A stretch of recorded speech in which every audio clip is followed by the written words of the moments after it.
안녕하십니까. 저는 아주대학교 윤은수입니다. 코로나 바이러스 사태로 인해서 모든 것이 혼란스러운 상황에서 한국 ITS 학회가 정부의 방침을 준수하면서도 또한 우리나라 ITS 발전을 위한 등불이 되고자 포스트 코로나 시대의 ITS 변화와 발전 방향이라는 주제로 이번 온라인 학술 세미나를 준비하였습니다. 코로나 바이러스 위험에도 불구하고 이번 학술 세미나에 참석하여 주셔서 대단히 감사드립니다. 먼저 이번 학술 세미나에 참석해 주신 내외 기빈 여러분을 소개하도록 하겠습니다. 먼저 국토교통부 강성섭 첨단 도로안전과장님 참석하셨습니다. 전 한국 ITS 학회 회장이신 김명창 교수님 참석하셨습니다.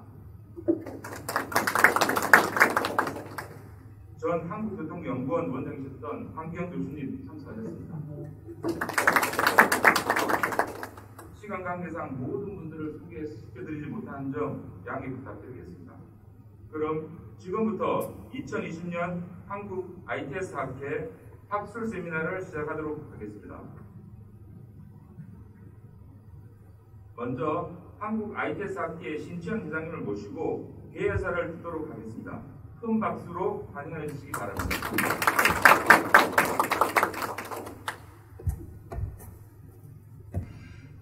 제가 학회 회장의 이제 임무를 맡게 된 지 벌써 한 6개월 정도가 돼갑니다. 6개월 정도가 돼가는데 이렇게 처음 대회 공식 행사에서 제가 인사드리게 됐습니다. 참 무척 쑥스럽습니다.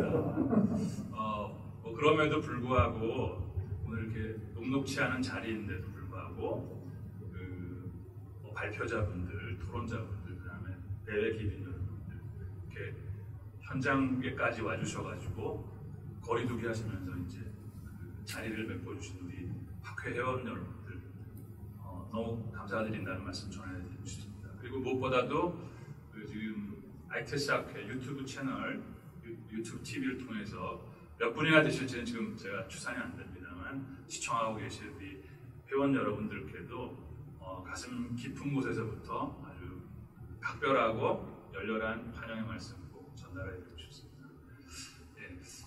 잘 아시다시피 이번 코로나 사태로 인해 가지고 유례없는 상황이 전개되고 있기 때문에 참 전망이 어렵습니다. 무엇이든지 간에 잘 아시겠지만 우리 학회도 본래 이게 작년 말에 추기학술대회가 제주도에서 계획이 됐었는데 이게 이제 코로나 사태가 전개되면서 수차례 연기되고 내용이나 형식도 변경되고 결국은 축소돼가지고 이렇게 상반기에 한번 학술 토론회라도 최소한 해야 되지 않겠냐. 그래서 이렇게 귀착이 되어버렸습니다.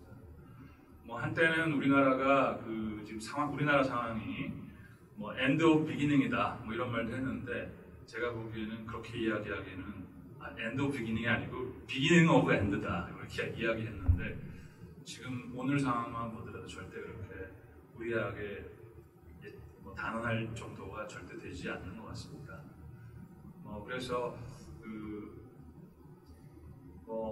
우리 학회 같은 소사이어티에서 만나는 거는 그렇게 필수적인 생활 내용들이 아니지 않습니까? 미국에서 이야기하는 에센셜한 액티비티가 아닌데도 불구하고 우리 사회 경제의 중추가 되거나 생활하는데 수단이 되는 우리 교통이나 ITS는 상당한 격변이 예상이 됩니다. 그래서 과연 어떻게 될까 이런 궁금함을 항상 가지게 되는데요. 단순한 전망은 할 수 있겠습니다만 이 교통이라든가 ICT가 연결된 우리 쪽에는 전망이 아주 쉬운 것만 아닌 것 같습니다. 그래서 오늘 평소부터 일찌감치부터 이런 격변에 대해 가지고 고민하고 분석해 보신 두 분의 띵커들 소개해 주셨습니다만 탑 띵커들을 두 분을 모셔가지고 한 차원 깊다고 해야 될까요? 그런 분석과 전망을 저희가 청해 듣도록 하겠습니다. 그 다음에 그 전에는 국토연구원에서 이백진 박사께서 이제 ITS 기본계획 2030도 또 발표해 주실 거지만 기본적으로는 포스트 코로나 시대라든가 우리가 이런 팬데믹 상황을 계속 같이 끼고 살아야 되는 거 아닌가. 이런 상황에서 과연 어떤 상황이 벌어질까 궁금하기 짝이 없습니다. 그리고 발표가 끝나시면 아마 이제 김영찬 명예회장님께서 토론회를 이끌어 주실 텐데요. 평소라면은 아직 도착하지 않은 분도 계십니다만 평소라면 모시기 참 어려운 분들 모셔놨습니다. 그래서 아주 다양한 시각과 재미있는 분석 그런 거 저희하고 공유해 주실 것 같습니다. 그래서 상당히 뜻깊은 시간이 될 것 같다 이런 예상이 되고요. 오늘 이 행사를 준비해 주신 여러분이 계신데요. 지금 수석부회장님 와 계신데 이상훈 수석부회장님, 그 다음에 우리 지금 진행을 맡으신 유지수 교수님, 그 다음에 지금 잠깐 자리를 비우신 그 홍보위원장이신 유튜브 채널 TV 준비를 굉장히 신경 써주신 서영호 이사님 계시고, 그 다음에 작은 행사임에도 불구하고 이렇게 후원을 해주신 우리 기업하고 단체에도 감사드리겠습니다. 그리고 빠지는 분 있나요? 그 다음에 이제 우리 이런 소개를 또 해주신 우리 부회장님들께 다시 한번 감사드리고요. 이동민 교수님 빠졌나요? 학술위원장. 이동민 교수님 감사드리고 학회 사무국에도 감사드린다는 말씀 드리면서 모쪼록 뜻깊은 내용으로 재미있는 시간이 되기를 기원하겠습니다. 이번 행사를 축하해 주시기 위해서 멀리 세종시에서 국토교통부 강습석 첨단 도로 안전과장님께서 참석해 주셨습니다. 큰 박수로 맞이해 주시기 바랍니다.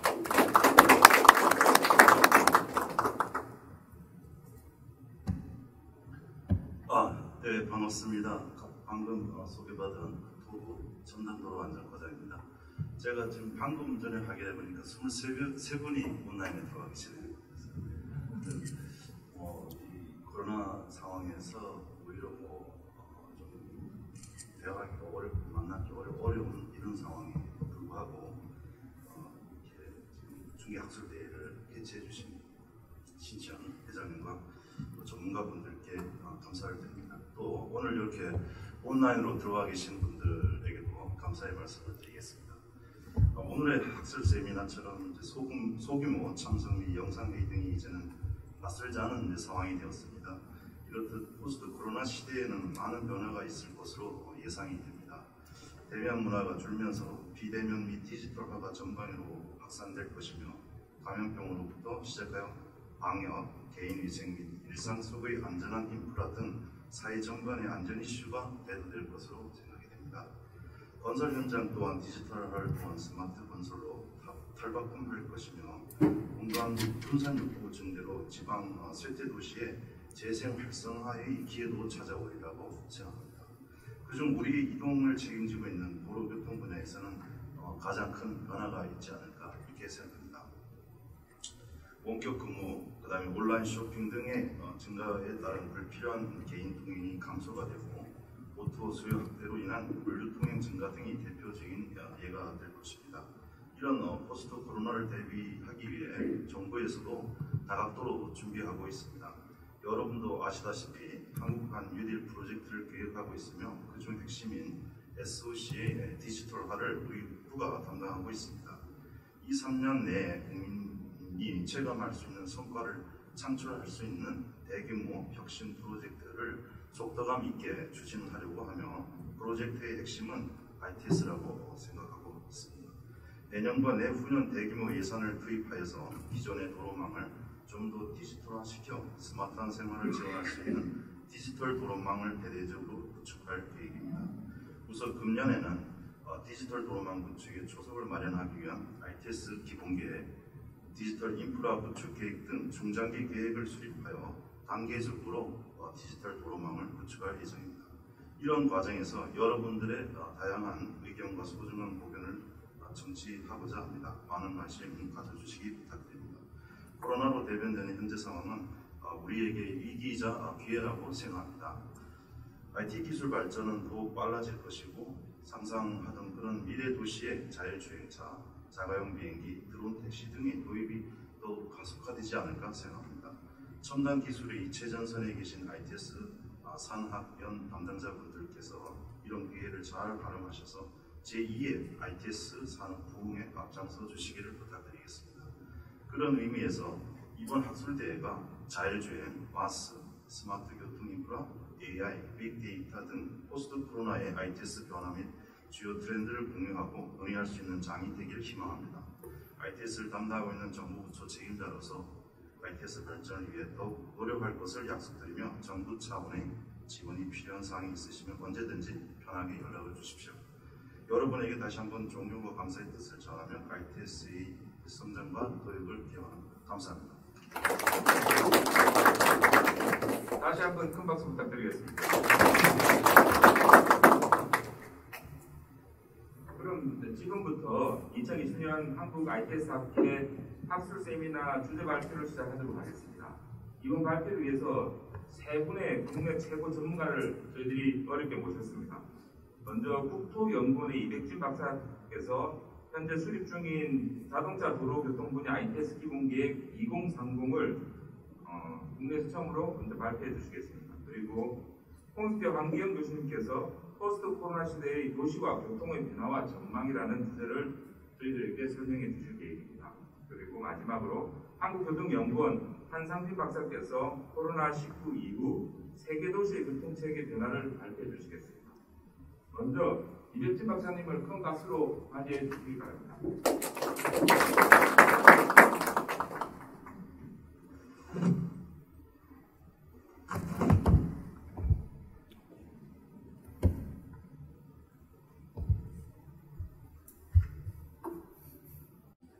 예, 먼저 이렇게 발표해 주신 기회 주셔서 너무 감사드립니다. 저한테 주어진 시간이 한 15분 정도이기 때문에 저희가 이제 기본 계획 자체를 아주 디테일하게 설명드리기에는 좀 시간적인 그런 한계가 있고, 그래서 주로 오늘은 그 기본 계획의 방향성 중심으로 좀 설명을 좀 드리고, 몇 가지 그 핵심 그 세부 과제에 대해서 설명을 드리고 마치도록 그렇게 하겠습니다. 그리고 이 자료에는 이제 오늘 주제의 이제 포스트 코로나 관련된 내용은 이제 포함되어 있지 않는데요. 그래서 오늘 이제 두 분 또 추가적으로 발표해 주신 내용들, 또 오늘 토론 관련된 그런 내용들을 저희가 잘 배워서 또 기본계획 수립하는데 저희가 최대한 반영을 하도록 하겠습니다. 이걸 되게. 그래서 이 ITS 기본계획은요, 이제 법정 계획입니다. 그래서 법적으로 10년마다 제가 계획을 수립하게 됐고, 2010, 2020, 그래서 이번이 이제 2030 계획을 수립하게 되어 있습니다. 그래서 저희가 이제 기본계획을 수립하기 앞서서 일단은 미래, 그러면 우리가 교통이 어떤 식으로 변화할 것인지, 또 거기에 특히 이제 자동차 도로 분야의 ITS 기본계획 수립을 하기 위해서 ITS의 도로의 그런 역할이 어떻게 변할 것을 미리 좀 파악할 필요가 있습니다. 그래서 사실은 미래 교통의 변화에 대해서는 굉장히 많은 그런 예측들이 있습니다. 예를 들면 굉장히 많은 새로운 그런 교통수단들이 이렇게 대두될 것으로 예측들이 많이 됐고, 또 어떤 이제 연구들에서는 완전히 디지털화된 그런 도시를 상정하고, 그래서 또 모든 교통이 완전히 디지털에서 완전히 좀 제어되는 거. 아니면 오른쪽에 보신 것처럼 대중교통 중심의 그런 그런 도시들, 이런 것들이 이제 상승되고 있습니다.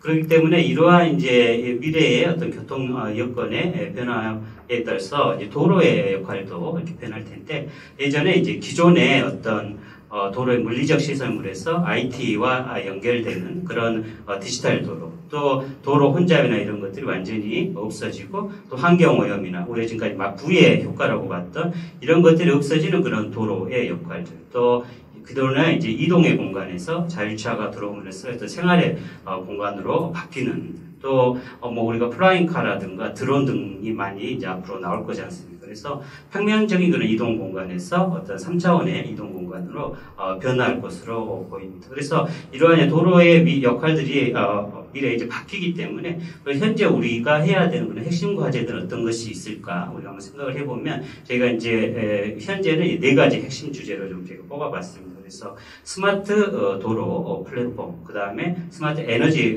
플랫폼, 또 이제 고구격 도로, 그 다음에 이제 혁신적인 그런 도로교통 실증 공간, 이런 네 가지 핵심 과제가 될 수 있지 않을까 생각을 합니다.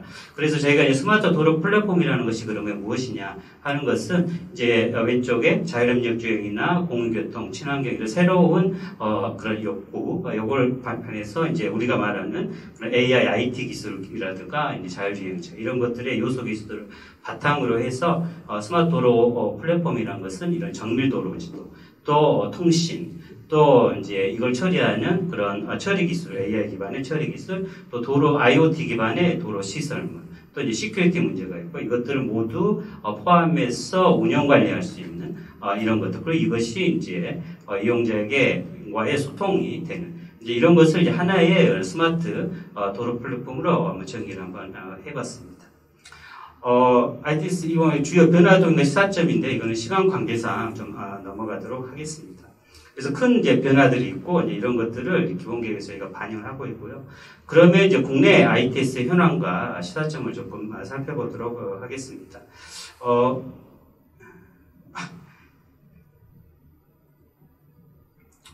그래서 국내 ITS의 이제 현황을 보면 일단 기본적으로 국내 ITS는 공공 기반의 이제 투자에 기반으로 해서 발전되어 왔다고 봐야 될 것 같습니다. 아마 연평균 저희가 보니까 4,500억 정도의 공공 투자가 되는 그런 이제 시장이 됐고요.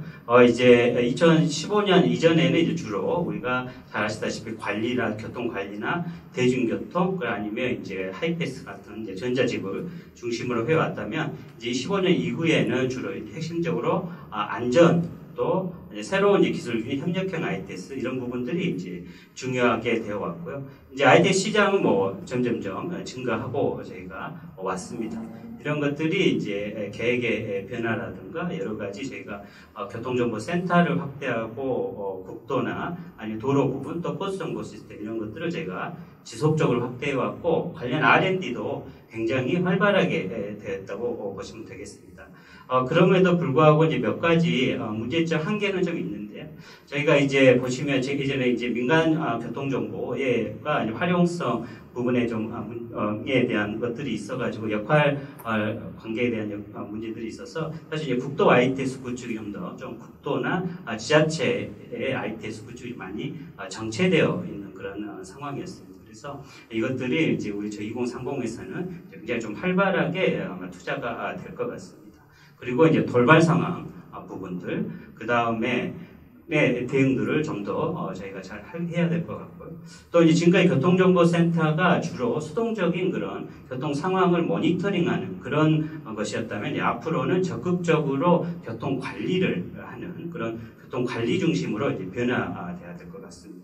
그리고 이제 우리가 해왔던 많은 또 최근에 수행되고 있는 많은 R&D 결과물들이 이제 앞으로 우리 실제로 실현될 수 있도록 도로 부분에 이런 R&D 결과물이 실현될 수 있는 이제 그런 것들을 좀 보장할 필요가 있다라고 이렇게 생각을 합니다. 국외 ITS의 추진 동향을 좀 보면 전반적으로 ITS 시장은 약 13% 정도 증가할 것으로 여러 마켓에 분석하는 이런 이제 글로벌 마켓 분석 연구들에서 좀 보이고 있습니다.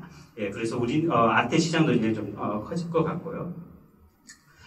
또한 이제 국외 ITS 여러 이제 관련 ITS 선진 관련 국가들이 이런 이제 ITS 정책들을 이제 추진하고 있는데 가장 핵심적으로 보면 굉장히 지금이 약간 변화의 시점인 것 같습니다. 제가 보기에는 많은 국가들이 ITS를 굉장히 핵심적인 그런 사업으로 인식하고 자국의 경제 발전 이제 핵심 도구로 활용하기 위해서 굉장히 많은 연구 개발과 실증들 이런 것들을 이제 추진을 하고 있는 그런 상황입니다. 그래서 굉장히 이제 글로벌 경쟁이 이제 활발해질 것 같다고 이렇게 판단이 됩니다. 그래서 이제 ITS 2030 계획술의 이제 방향성을 조금 말씀을 드리면요. 어떤 식이 됐든지 간에 저희가 현재 상황에서 미래 우리가 이제 원하는 그런 교통 상황들이 있을 거고 거기에는 우리가 이제 당면한 예를 들면 이제 인구 감소라든가 고령화 아까 이제 과장님 잠깐 말씀하셨지만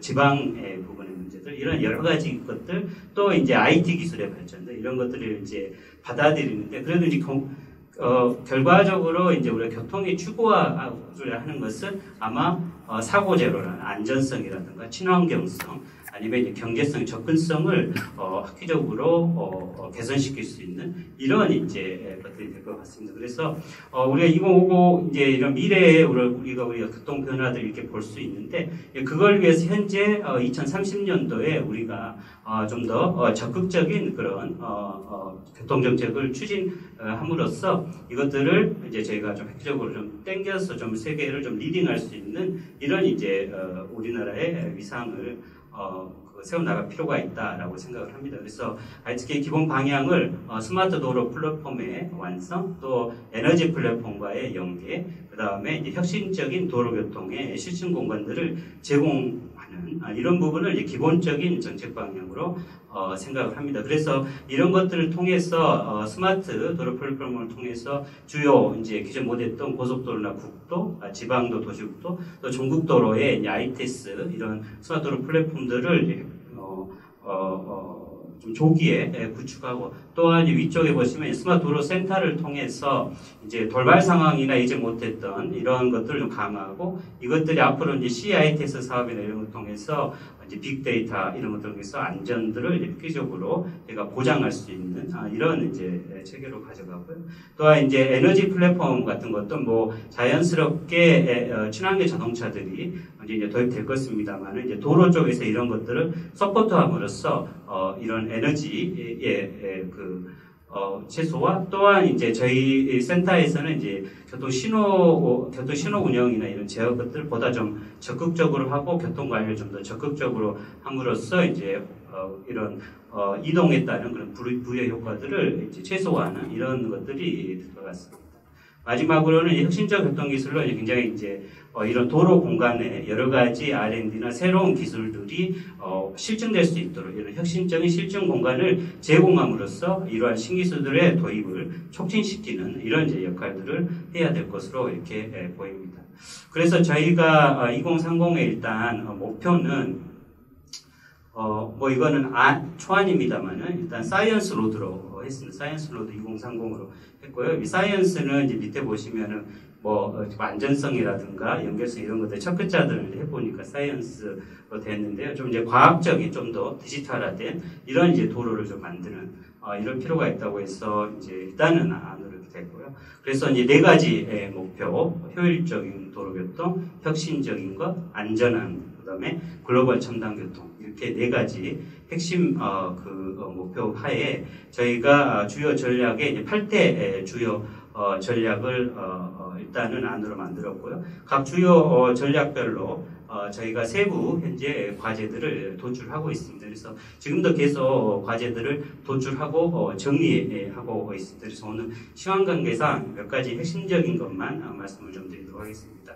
일단 기본적으로 전략 1에서는 차량 이용자 도로가 완전하게 연결된 그런 도로교통을 만들기. 핵심적인 것은 이제 CITS 부분이 되겠고요. CITS는 2024년까지 전국의 주요 도로에 대해서 CITS를 도입을 하는 것으로 이렇게 제가 생각을 하고 있고, 물론 여기에서는 여러 가지 이제 단말기 부분의 문제와 인프라 부분의 문제가 있습니다만 우선적 기본적인 정책은 CITS 인프라 부분에서 먼저 구축해 나가는 것을 일단 정하였습니다. 그 다음에 물론 이제 이것을 좀 확대하는 것은 이런 단말기의 그런 보급 상황들과 또 연계해서 아마 가야 될 것 같고요. 아마도 이제 수도권 중심에 우선 도입이 되지 않을까 이렇게 생각합니다. 관련해서 도시부의 CITS도 현재 많은 이제 그런 실증 사업들을 하고 있는데 이것도 좀 더 확대해 나갈 것으로 이렇게 보입니다. 그 다음에 이제 효율적이고 유연한 도로교통 이 부분인데요. 이제 기존에 우리가 해왔던 좀 정체되어 왔던 국도와 지자체 관리도로 부분에 대해서 ITS를 좀 지속적으로 확대할 예정입니다.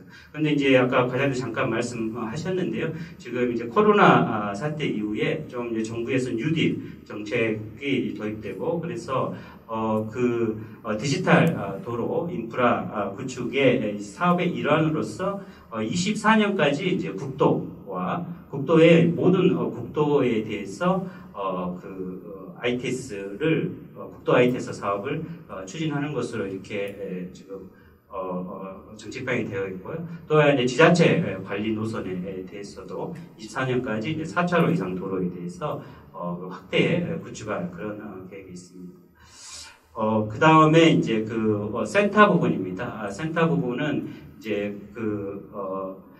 기존에 이제 모니터링 중심에서 더 적극적인 교통 관리를 하기 위해서는 교통 데이터를 수집하고 그다음에 이것을 이제 처리하는 그런 관리 시스템 또 그런 센터 간의 연계 이런 것들이 핵심입니다. 그래서 그런 사업들이 좀 더 확대돼 나갈 것으로 이렇게 보입니다.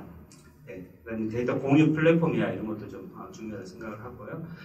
그 다음에 이제 혁신적 도로교통에 이제 하나로서 국토부에서 이제 실증 도로를 좀 더 확대하려고 합니다. 지금까지 보시면 왼쪽에 요주 시험 도로라든가 아니면 KCT라든가 이런 이제 어떤 정해진 폐쇄적인 그런 공간 내에서 여러 가지 실증 사업들을 하도록 되어 있는데 이것을 이제 고속도로 또 국도 연계 때는 이런 이제 실제 도로에서 실증할 수 있도록 이것을 이제 확대한 그런 예정에 있습니다. 그래서 이제 이것을 그래서 우리가 개방형 그런 실증지구라고 하는데 그래서 개방형 실증지구 실험지구들을 제공할 그런 예정에 있습니다.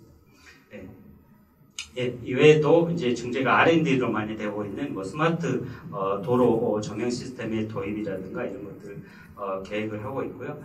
그 다음에 대중교통정을 좀 빼도록 그렇게 하겠습니다.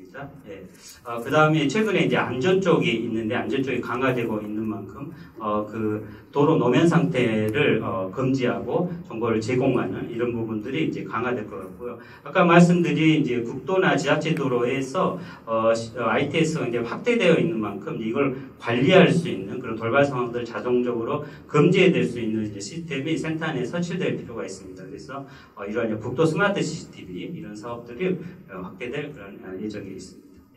저희가 그 외에도 여러 가지 이제 사업들이 있는데요. 하나는 설명드리기에는 이제 좀 한계가 있고 이 파일은 필요하시면은 저희가 현재 아니긴 합니다만은 그런 발표자를 저희들이 제공드릴 수 있고요. 그 외에도 이제 저희가 ITS의 지속 가능한 그런 ITS 구축을 위해서 현재 법제도 부분의 개선을 별도 사업으로 하고 있습니다. 이건 아마 다음에 혹시 이제 기회가 있으면은 발표드릴 기회가 있으면은 또 발표드리도록 그렇게 하겠습니다. 짧지만 이렇게 간단하게 ITS 기본 계획에 대해서 발표드리겠습니다. 감사합니다. 감사합니다. 먼저 시간을 많이 할애하지 못한 점 알아드리고요. 그리고 자동차 도로 교통 분야 ITS 기본 계획 기본 상금을 공개적으로 한국 ITS 협의회에서 소개해 주셔서 감사드립니다. 다시 한번 큰 박수 부탁드리겠습니다.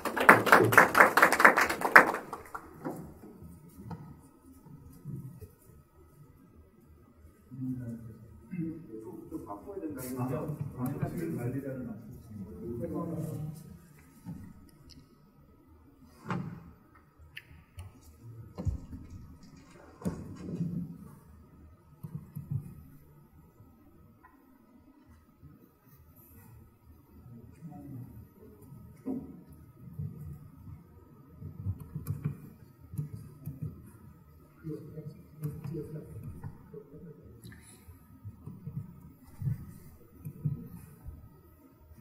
그럼 다음 주제 발표를 위해서 황기현 홍익대학 황기현 교수를 모시겠습니다. 큰 박수 맞이해 주시겠습니다.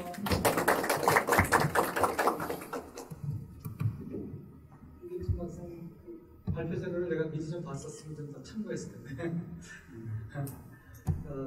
사실상 저는 학교에 있기 때문에 저도 옛날에 연구원 생활 많이 했지만 학교에 있는 사람 또 학교에 있는 사람 나름의 뭔가 좀 자유로운 뭔가 좀 있는 것 같아요.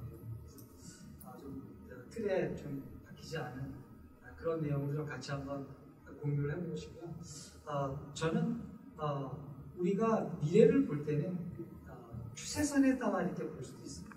어떤 과거의 추세에 따라 이렇게 볼 수도 있고 또 지금 현재 우리를 보고 또 미래를 볼 수도 있습니다. 또 하나는 우리가 만드는 미래가 있어요.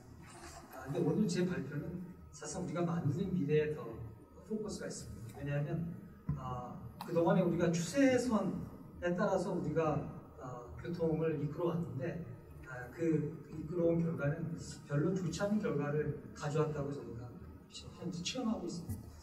그래서 과거와 같은 그런 추세로 계속 갈 수 없다는 건 너무도 분명합니다. 그래서 이번에는 우리가 변화를 해야 되는데 저는 변화의 방향을 그렇게 생각합니다.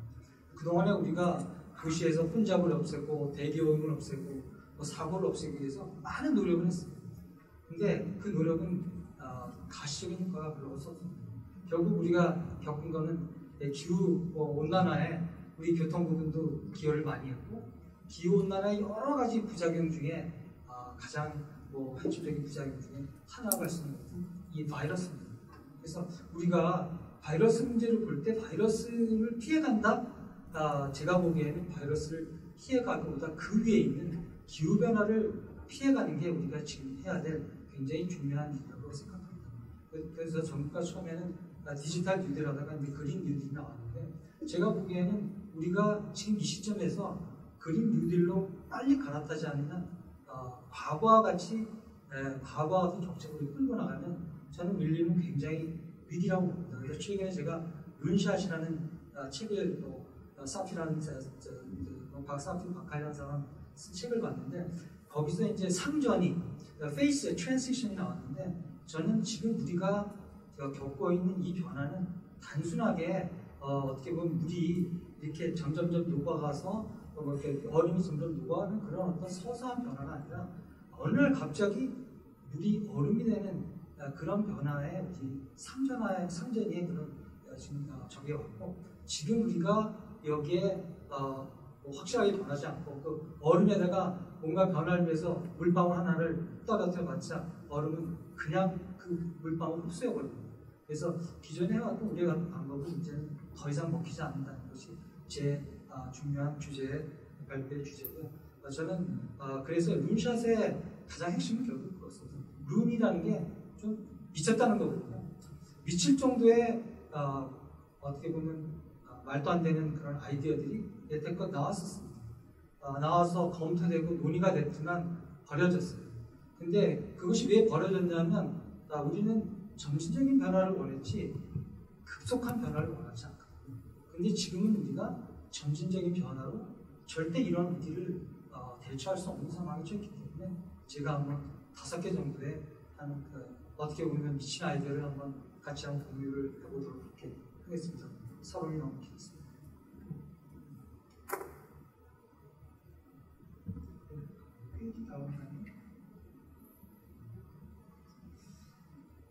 코비드-19 얘기를 많이 들었기 때문에 제가 그렇게 많은 설명하지 않겠습니다. 중요한 건 그거 같아요. 코비드-19 이전에 그 유사한 거 메르스, 사스 왜 이렇게 갑자기 요즘 들어서 이렇게 뭔가 자주 오는 것 같아요. 그 얘기는 앞으로 올 것도 더 시기를 더 빨리 하면 더 자주 옵니다. 요번에 우리가 코비드-19을 겪으면서 얻은 충격은 그럽니다.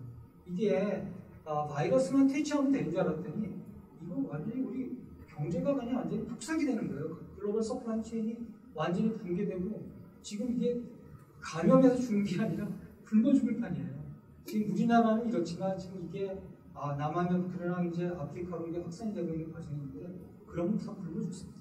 그럼 이거는 바이러스만 문제가 아니라 인류의 어떤 앞으로 생존의 문제이기 때문에 이것이 앞으로 더 빠른 속도로 우리한테 온다는 것은 그건 우리가 그냥 넘어갈 그런 쉬운 일들이 아니라는 생각이 듭니다. 변화 보면 지금 아까 앞에서도 다 말씀했지만 대중교통은 많이 이렇게 줄고 집 주변의 활동 늘고 근데 공원을 또 많이 갔더라고요. 사람들이 공원을 많이 갔다는 데서 제가 받은 느낌이 그거예요. 사람들은 역시 뭔가 어울리고 싶어하고 뭔가 역시 사람은 사회적인 동물이다. 집에서 갇혀있기만은 한계가 있는 동물이다. 이제 그런 것들이 우리가 어떤 변화를 하는데 세상 굉장히 걸림돌이 될 수 있습니다. 우리가 사회적인 동물이기 때문에 우리는 항상 만나야지 무슨 일을 할 수 있고 만나는 걸 편안하게 하려고 하면 결국 컴팩트한 그런 도시구조로 우리가 다시 돌아갈 수밖에 없지 않냐는 이런 어떤 인간의 사회성 같은 게 어떻게 보면 조금 나타나는 것 같기도 합니다. 도시활동을 보면 최근에 우리 뭐 마켓컬리, 뭐 로켓 배송, 어떻게 보면 이제 드디어 온라인 시대, 디지털 시대, 디지털 트랜스포메이션 시대 이렇게 왔고요. 집에서 밥 먹고, 집에서 저도 집에서 밥 먹다 보니까 왜 이렇게 살이 살금살금 쪘는데 영화 안 빠지더라고요. 아마 대부분 다 살찌신 분들이 많을 것 같아요.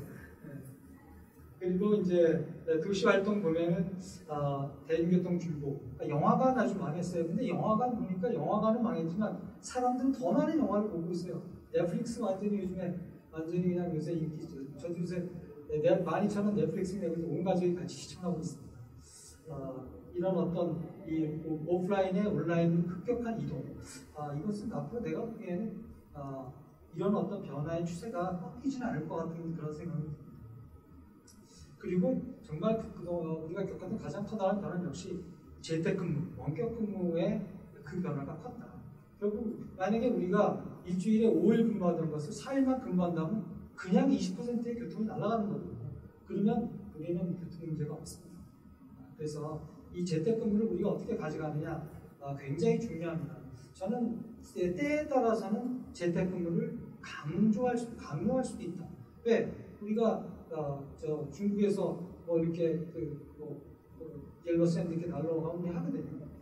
그런 정도 한다 그러면 만약에 이런 우리가 바이러스가 번진다 그러면 강제적으로 기업한테 너네 며칠 쉬어라. 아니면 너네 언제든 나눠서 오브제로 쉬어라 할 수도 있습니다. 왜? 그럼 뭐 오피스 워커들은 집에서 얼마든지 일할 수 있다는 것이 요번에 나왔고 여기 밑에 보면은 국내 68%, 미국의 68%, 특히 우리나라는 더 높아요. 집에서 일해도 생산성이 떨어지지 않다. 정말 우리 이번에 저도 대학교에서 강의하면서 많이 체험하고 있습니다. 학교에 나오라고 그랬더니 절대 안 나오겠다는 애들이 왜 이렇게 많아요? 모르겠어요. 얘네들이 제대로 수업을 듣고 있는지 모르겠지만 안 나와도 잘 듣고 있다는 거죠. 그 다음에 우리 교통을 보면 지역 간 교통이 아주 그냥 작살이 났습니다. 제가 보면 아마 글로벌 교통은 뭐 이루 말할 수 없이 커다란 상처를 받았는데 과연 회복될까요? 최근에 제가 결혼식 몇 번 갔습니다. 신혼여행 다 제주도로 가더라고요. 우리 옛날 우리 못 살 때 제주도로 갔어요. 근데 이제는 제주도 외에는 갈 데가 없습니다. 근데 과연 그런 추세가 꺾일까요? 제가 보기에는 아마 외국 나가서 뭐 코란틴 14일 당한다고 누가 신혼여행을 외국으로 갈 수 있겠습니까? 우리의 앞으로 아마 이런 어떤 해외 여행 추세, 그다음에 해외의 어떤 컨퍼런스 참여하는 이런 거, 이거는 제가 보기에는 다시 돌아오지 않습니다. 하지만 제가 최근에 보니까 항공은 조금 회복됐대요. 오히려 거의 원상태로 회복됐는데 물류계통이 엄청나게 됩니다. 그러니까 이제 글로벌 서플라이 체인이 항공에 여유가 생기니까 여유 있게 가던 것을 빠른 항공에 태워서 가는 그런 변화가 생겼다는 거예요. 그러니까 항공이 이제는 사람교통에서 패신저 출입에서 결국 물류 출입으로 이렇게 바뀌어지는 그런 현상들을 우리가 보고 있습니다. 지하철, 버스 앞으로 제가 보기에는 상당히 근데 이게 지금 우리나라가 가장 어떻게 보면 영향이 타격을 적게 받았어요. 물론 버스는 영향을 좀 받았습니다. 지하철은 영향을 제일 적게 받았는데 제가 아침에 이렇게 보니까 거의 99.9%가 죄다 마스크를 쓰고 있습니다. 이런 마스크를 쓴다는 우리의 어떤 하나의 비헤이비어가 우리 해봐야 안심하게 이용할 수 있게 하고 있는데 여전히 최근에 나온 언론 보도를 보면 왜 감염된지 모르는 그런 감염자들이 나오고 있습니다. 어디서 감염이 됐을까? 저는 우리 대중교통도 의심해 볼 수 있는 여지가 굉장히 있다고 봅니다. 그 다음에 우리 자가용 위험은 줄었지만 대중교통보다는 상대적으로 덜 줄었어요. 왜? 같이 어울리지 않기 때문에. 우리 카쉐어링도 이렇게 보면 라이드 쉐어링 승차 보면은 엄청나게 타격을 받았는데 카쉐어링 타격 적게 받았어요. 왜? 뭐 운전자가 이 사람 저 사람 태우는 게 아니거든요. 내가 빌려서 내가 타는 거기 때문에 처음 탈 때만 소득이 잘 돼 있으면 아무 걱정 없다는 거죠. 그러니까 이제 이런 앞으로 이런 어떤 내가 홀로 이용하고 홀로 타는 거. 옆에 보면 공유TM과 자전거가 있는데 요번에 가장 커다란 승자는 자전거입니다. 지금 유럽, 미국 최근에 이제 우리 서울시도 발표했어요. 자전거 저는 그런 생각이 들었습니다. 이제 우리가 도시교통의 주류를 교체할 시기가 그동안에 우리 20세기 동안에 도시교통의 주류는 도로를 깔고 자동차가 다녔습니다. 근데 도로를 깔고 자동차를 굴리면서 대중교통을 놓고 뭐 규제를 하면서 우리가 교통 문제를 풀 수 있다. 제가 보기에는 우리 실패했습니다. 이제는 우리가 어떻게 보면 상전위 시대에 주류를 교체해야 됩니다. 그런 어떤 주류를 교체하겠다는 강력한 의지가 없으면 우리는 이 문제를 풀 수가 없고 이 문제를 풀지 못하면 앞으로 더 큰 기후 온난화가 가져올 수 있는 지구의 재앙을 맞을 거라고 저는 우려를 하고 있습니다. 최근에 자전거 공유 엄청나게 많이 늘었고 지금 뉴욕은 최근에 제가 뉴욕타임스 보니까 뉴욕은 지금 임시라도 지금 뉴욕 자전거 도로를 엄청나게 늘리고 있고 그 현상은 뭐 파리나 지금 유럽도 마찬가지입니다. 지금 우리도 이제 발표가 됩니다. 택시 지금 택시 회사 택시도 난리가 났습니다. 손님이 없어요. 그 다음에 아까 얘기했듯이 그러니까 소카 장사 잘 됩니다. 20% 인상했습니다. 우리 코빗의 어떤 도시의 형상의 변화는 역시 언택트입니다. 그건 다 아는 거고 이 언택트 현상을 내가 한번 모아봤더니 도시에서는 역시 재택근무, 원격 강의, 그 다음에 리모트 회의, 그 다음에 이제 어떻게 보면 언택트 소비, 우리 지금 하고 있지만 이런 어떤 회사 회의도 다 이렇게 언택트 하고 또 중요한 거는 주거 중심의 변화가 우리의 생활이 이 업무지 중심에서 주거 중심으로 옮겨왔다. 이건 굉장히 커다란 중요한 변화라고 생각합니다. 앞으로 오피스가 될 거고요. 그 빈 오피스의 공간을 우리가 어떻게 쓸 것인가. 근데 집에는 머무는 시간이 더 많아질 겁니다. 그러면 집이 지금보다 커져야 되지 않을까. 이런 고민들을 우리 앞으로 해야 돼요. 지금 요번에 코비드-19 사태에서 우리가 얻은 굉장히 중요한 파지티브 엑스터널리티는 도시의 대기오염과 혼잡과 범죄가 엄청나게 줄었다는 겁니다. 근데 저는 그런 생각을 해요. 우리가 정말 이런 것도 될 수 있네라고 그냥 스쳐 지나갈 것인가 아니면 이거를 우리가 지속시키는 그런 도시의 패러다임으로 가져갈 것인가 그건 굉장히 중요하다고 생각합니다. 도시와 교통의 미래를 전망을 하는데 저는 이제 미래 전망을 할 때 아까 얘기했던 소위 말해서 룬샷 그런 얘기를 좀 하고 싶습니다. 왜? 지금 앞으로 우리가 올 미래는 아무도 모릅니다. 왜? 지금 현재 우리 끝난 줄 알았더니 또 다시 슬금슬금 지금 감염자가 늘고 있고 지금 지구가 지금 어떻게 보면 글로벌 서플라이 체인이 다 연계가 되어 있는데 북반구가 끝난 줄 알았더니 진짜 남반구에서 드디어 브라질에서 엄청난 감염자가 나오고 있습니다. 우리 지구의 사람들이 교류하는 한 이게 그 다음에 겨울과 여름이 서로 교차하는 한 앞으로 우리는 절대 안심할 수 없습니다. 우리 하반기에 올 수 있는 그런 2차 감염을 정말 우리가 걱정하게 되고요. 과연 그 2차 감염의 임팩트는 어느 정도일까? 누구한테 한번 미래를 전망해보라 그러면 저는 그 사람의 전망을 믿지 않습니다. 왜냐하면 어떻게 될지 아무도 모르기 때문에 이게 어떤 이런 위기의 어떤 영향은 어느 순간에 확산을 확 해버리기 때문에 그것을 우리가 기존에 겪어왔던 하나의 추세로는 절대 얘기할 수 없기 때문에 이제 이런 익스트림 언서티티 상황에서 우리가 해야 될 건 결국 시나리오 전개밖에 없습니다. 미래가 이렇게 될 것 이라기보다는 이런 경우 저런 경우를 우리가 놓고 한번 생각을 해야 된다고 제가 생각하고요. 일단 시나리오 1 저는 코로나 이전으로 복귀한다는 노멀의 복귀입니다. 일부 건축학자 유현준 교수는 사람은 만나야 되기 때문에 결국은 얼마 안 있으면 우리 주식시장이 회복되시지 그 다음에 부동산 시장이 회복됐듯이 컴팩트 시티로 다시 갈 거다. 왜? 만나기 편하니까. 거기다가 자동차가 잘 돌아다닐 수 있도록 우리 각종 이제 케이스 같은 그런 어떤 조치를 취하고 열심히 지하철을 깔고 열심히 아마 광역철도를 깔 거다. 아마 그런 것도 저는 분명히 현실적으로 완전히 무시할 수 없는 트렌드가 될 거다. 트렌드라고 생각합니다. 또 하나 두 번째 시나리오는 아니다. 코비드-19은 우리한테 적어도 많은 부분을 바꿀 거다. 뭘 바꿀 거냐? 재택근무, 디지털 트랜스포메이션, 그 다음에 어떤 장거리 이동에서 근거리 주택가 주변의 이동, 그 다음에 물류 배송 중심의 그런 어떤 도시의 이동, 그 다음에 대중교통에서 개인교통 중심의 이동 이런 것들은 앞으로도 지속이 됩니다. 라는 하나의 어떻게 보면 뉴 노멀이라고 우리가 보는 그런 변화가 있을 수 있고요. 그 다음에 세 번째 시나리오는 앞으로 이거는 우리가 만들어야 될 시나리오라고 생각합니다. 이 시나리오는 저는 그린 시티로 정했습니다. 왜? 저는 그렇게 생각해요. 여기 지금 보면은 이게 클라이밋 체인지로 올 수 있는 다양한 그런 문제를 얘기하고 있고 그 중에서 여기 내가 표시해 놓은 것은 클라이밋 체인지의 하나의 굉장한 멜펑션은 결국 바이러스를 창궐하게 하는데 원인 제공을 클라이밋 체인지가 한다는 겁니다. 우리가 이렇게 살면 클라이밋 체인지를 피할 수 없고 그 클라이밋 체인지의 하나의 어떤 멜펑션 중에 하나가 우리가 바이러스라고 한다 그러면 앞으로 정말 계속 이러한 우리가 생활을 해서 진짜 클라이밋 체인지가 정말 심각하게 우리가 오게 되면 지금 바이러스 문제가 문제 정도가 아니라는 거죠. 그래서 그렇기 때문에 우리 지금 어떻게 보면 정말 전투에 나가는 정신으로 그린으로 가야 된다는 생각을 합니다. 왜?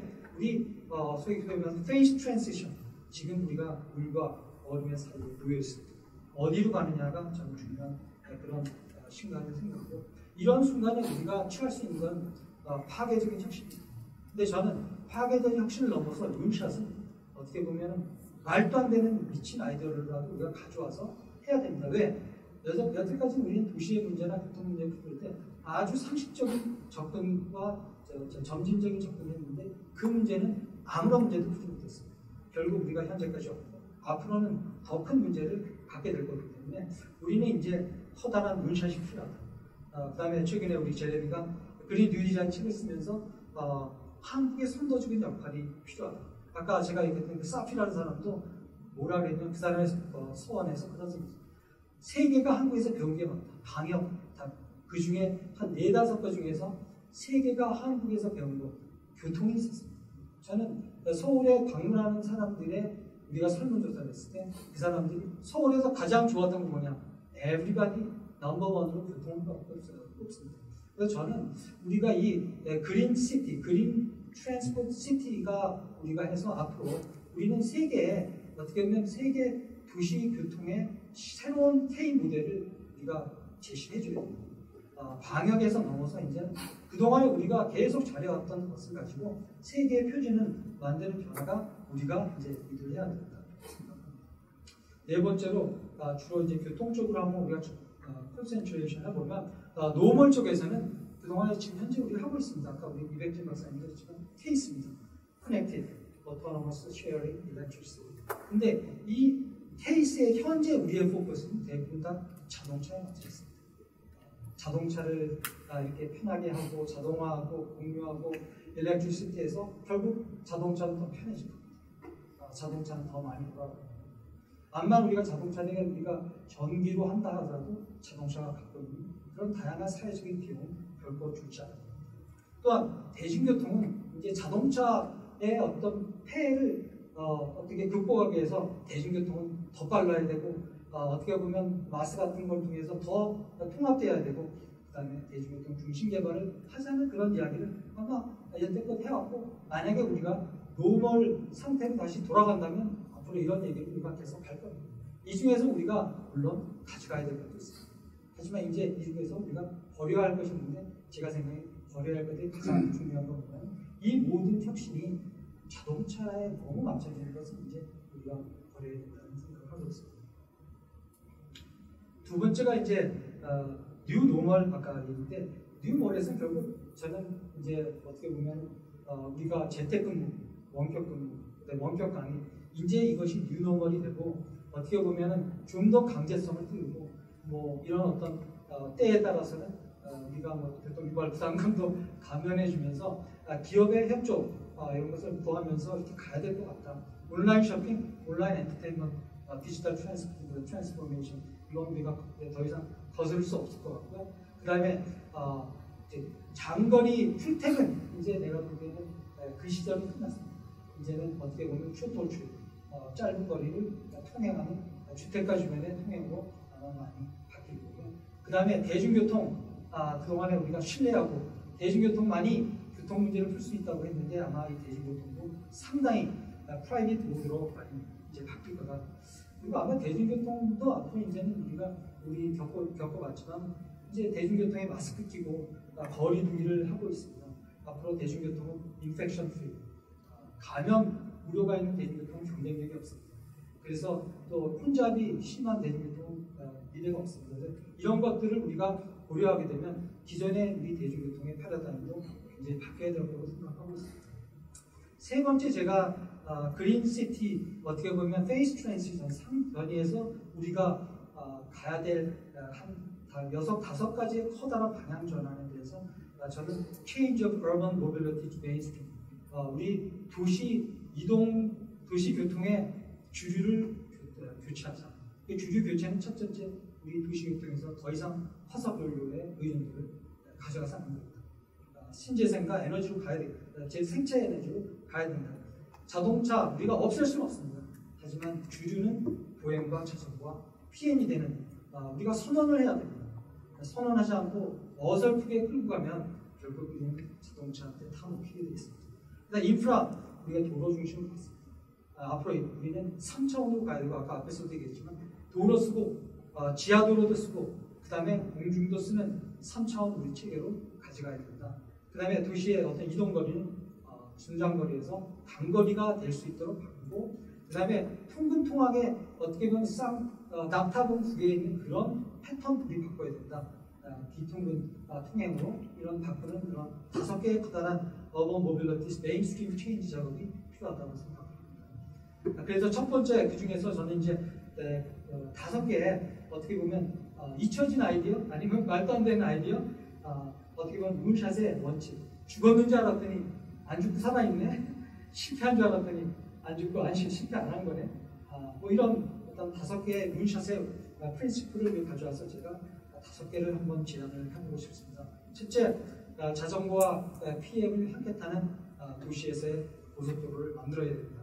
그거는 이제 뭐 국가 구조물이 될 수도 있고 평면 구조물이 될 수도 있습니다. 그거는 뭐 이미 서울시가 발표했고요. 그 다음에 자율주행 자전거와 자율주행 PM을 우리가 도입해야 됩니다. 왜 우리는 자율주행을 그동안 자동차만 생각했습니다. 제가 좀 이따 영상을 보여드리겠습니다. 만약에 내가 집에 있는데 우리 집에 자율주행 PM이 와서 나를 픽업해 와서 우리 집 앞에서 기다리고 있다. 굉장히 편하겠죠. 우리는 자동차는 그렇게 생각했는데 자전거는 또 PM을 그렇게 생각하지 않습니다. 그런 변화가 필요하고요.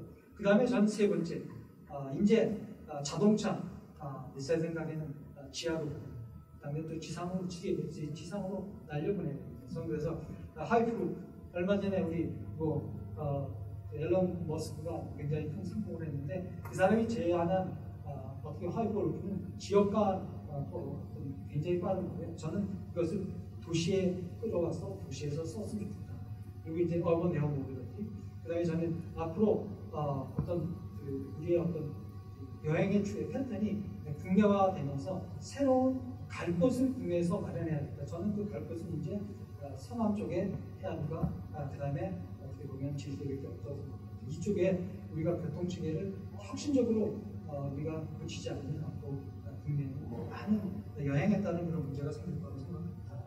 그 중에서 이제 첫 번째 제가 룬샵 1번 자전거 PM 고속도로는 우리가 도시에서 주류를 교체하는데 첫 번째는 수단을 교체해야 됩니다.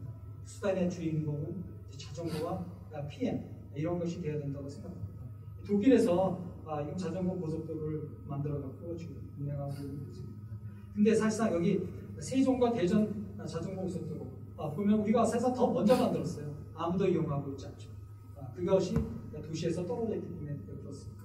최근에 서울시는 이런 어떤 자전거 중심의 900km대의 자전거 도로를 1300km로 늘리는 자전거 계획을 발표했고 또 CRT라고 자전거 고속도로 계획을 발표했습니다. 이 유럽에서 재밌는 건 이태리는 우리는 전기 자동차를 살 때 보조비를 줍니다. 하지만 우리는 전기 자전거를 살 때, 전기 PM을 살 때 아무런 보조비를 주지 않습니다.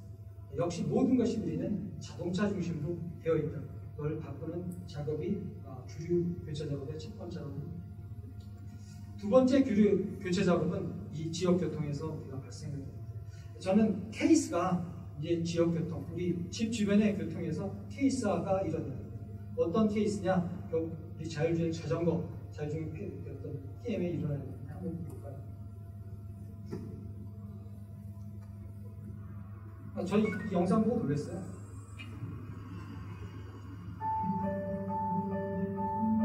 The Dutch cycle more than any other nation in the world, almost 900 kilometers per person. But that also means we have 350,000 bike-related injuries. Now imagine that we would make biking safer, smarter and easier by applying self-driving technology to biking. We tell our self-driving bike to figure out where it is, what's around it, and what it should do. We lean on Google's expertise in self-driving cars, but we have to adapt the technology to work on a bike.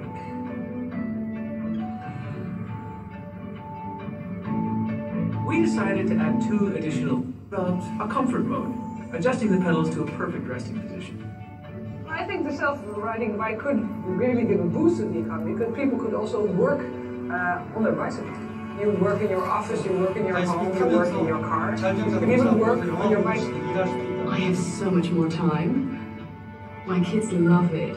They're just free. They can go anywhere they want, anytime they want. It's amazing. At the fietsen.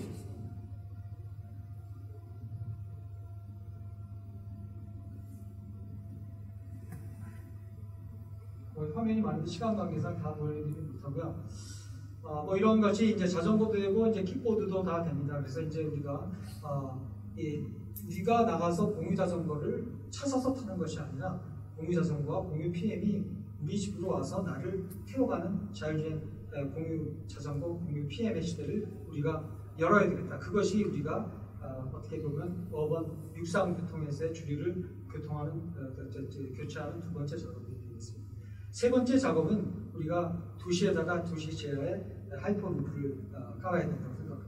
하이퍼루프와 비슷한 아이디어는 이미 서울시에서 2008년, 2009년에 서울시 지하고속도로 계획을 만들었습니다. 이 고속도로 계획이 죽은 것은 4차로의 자동차 도로여서 아마 그 도로와 만나는 그런 지점에서 더 혼잡이 심할 거다. 또 어떻게 보면 전장한 의미에서 오히려 더 많은 자동차를 도시로 불러오기 때문에 비효율적이다. 그랬습니다. 근데 저는 이 문제를 지금 현재 우리가 어떤 패신저 어떤 비클과 그런 것과 그다음에 이제 어떤 물류 자동차를 우리가 이제는 어떻게 보면 도로로 움직이는 거기다 집어넣어서 한 200km 정도로 우리가 움직일 수 있는 그런 지하 도로로 우리가 가져가야 됩니다. 그러면 지상에서 자동차가 많이 줄고 또 물류 차량도 많이 줄면서 지상은 어떻게 보면 여기 보듯이 우리가 좀 더 보행 친화적이고 자전거 친화적인 그런 공간으로 우리가 탈바꿈할 수 있을 것 같습니다. 그 다음에 드론 택시 문제는 저희가 알고 있기 때문에 이제 우리가 적극적으로 적어도 30km에서 50km 되는 그런 정도의 어떤 대도시 광역권에서의 움직임은 빠른 움직임은 드론으로 우리가 수용을 해줘야 되겠다. 그 다음에 우리가 어떤 레저 트래블도 굉장히 중요한데 앞으로 이제 우리가 이런 레저 트래블을 위해서는 여기에서 일부 KTX를 좀 연장을 해서 이런 얘기 저희가 많이 나왔었습니다. 그래서 만약에 여기다 우리가 하이퍼루프를 넣을 수도 있고 좀 더 적은 규모의 그런 어떤 관을 통해서 우리가 좀 새로운 그런 어떤 트래블 디맨드를 담을 수도 있고 또 이런 어떤 남서 해양권을 우리가 새로 개발해야 되고 그 다음에 앞으로 저희가 글로벌 서플라이 체인이 지금 동남아시아로 갈 거라는 이야기를 굉장히 많이 하고 있습니다. 우리가 신남방 정책을 취하고 있는데 신남방 정책의 어떤 새로운 도시 개발을 우리 대도시가 하나의 남서쪽에 생겨야 된다는 생각을 하고 있습니다. 마지막으로 제가 갖고 있는 수행 전략은 지금 우리는 3가지의 시나리오를 얘기했습니다. 3가지의 시나리오는 서로 이거하고 저거 안 하고 그런 건 아닙니다. 이거와 저거가 서로 같이 우리 형 앞에서 같이 할 수 있는 것이 그게 문샷, 룬샷 어떻게 보면 이 박한의 어떤 그런 아이디어이기도 합니다. 어떤 앞으로 미래를 우리가 가야 될 것과 기존에 우리가 하고 있는 것을 잘 조합해서 우리가 하게 되면 어떻게 보면은 좀 미래를 우리가 잘 어떻게 보면 대응할 수 있고 만약에 우리가 노멀한 첫 번째 시나리오를 택하게 되면 미래의 것은 하지 않아도 됩니다. 하지만 우리가 룬샷 미래 것을 하게 되면 우리 현재 것, 그 다음에 과거 것 다 뭉쳐서 우리가 하기 때문에 우리 교통계에서는 더 많은 태스크가 늘어난다는 그런 생각을 하고 있습니다. 그거 좀 길어서 죄송합니다. 이상 마치겠습니다.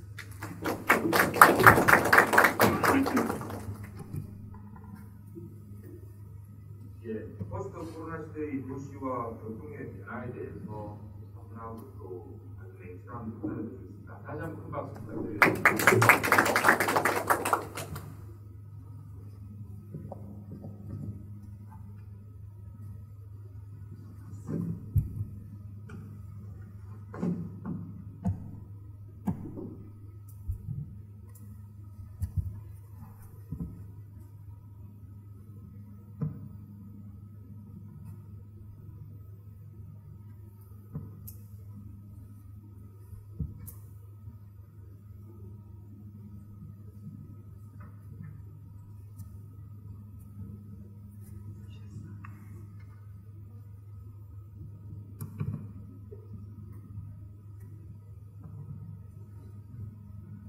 마지막 주제 발표를 위해서 한상희 박사님 모시고 큰 박수 부탁드리겠습니다. ITS 학회에서 포스트 코로나 시대 도시 교통 정책에 대한 발표 요청하셔서 제가 준비할 수 있는 거는 ITS적인 게 별로 없어서 해도 될까 걱정을 했었는데 준비하면서는 공유하고 싶은 내용이다라는 생각이 들었고요. 마침 전에 발표해 주신 황경 원장님 교수님께서 제가 하고 싶었던 얘기 중에 상당 부분 하셨기 때문에 더 자신감을 가져갈 수 있는 계기를 만들어 주셔서 감사드립니다. 제가 준비한 질문인 거고요. 먼저 이제 코로나 바이러스가 어떤 변화를 일으켰는지 좀 정리해봤습니다. 제가 이렇게 영문 자료를 참고해서 자료를 만들다 보니까 어떻게 영어로 시작해가지고 죄송합니다.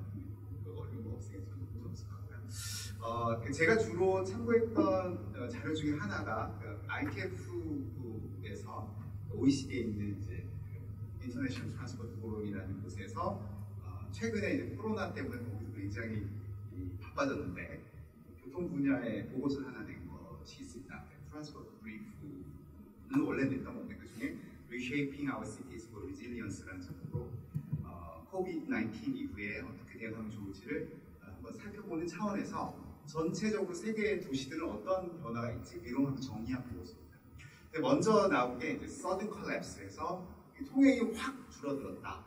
대중교통 같은 경우도 여기 보시면 거의 20% 가까이, 그다음 워킹 걷는 것도 20% 가까이, 드라이빙 운전하는 것도 그렇게 줄었는데 이 데이터는 약간 ITS랑 관련됩니다. 이제 애플 그 스마트폰의 라우팅 리퀘스트가 얼마나 됐는지 경로 조회 이런 걸 한번 비교를 코비드-19 이전과 이후를 비교한 이 정도로 나타나고 있다는 거고요.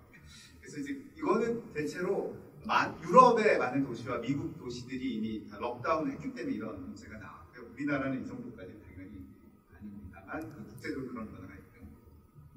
그 다음에 제가 이제 빅데이터 플랫폼 연구를 이제 했었으니까 그중 가장 대표적인 미국의 회사 중에 스트리트 라인 데이터라는 데가 있습니다. 그쪽에서 어떤 데이터를 지금 올리고 있지? 이렇게 살펴봤더니 일단 어떤 우리가 이미 이제 ITS에서 쓰는 VDS에서 주요 교차로의 교통량이 어떻게 변하고 있느냐 이렇게 보시면 거기 숫자가 지금 잘 안 보이는데 아무튼 30% 뭐 40% 내에서 코로나로 인한 통행량 변화가 이렇게 나타나고 있다라는 거를 보여주고 있고요. 제가 조금 더 놀랐던 거는 VMT까지도 거의 실시간으로 보여주고 있더라고요.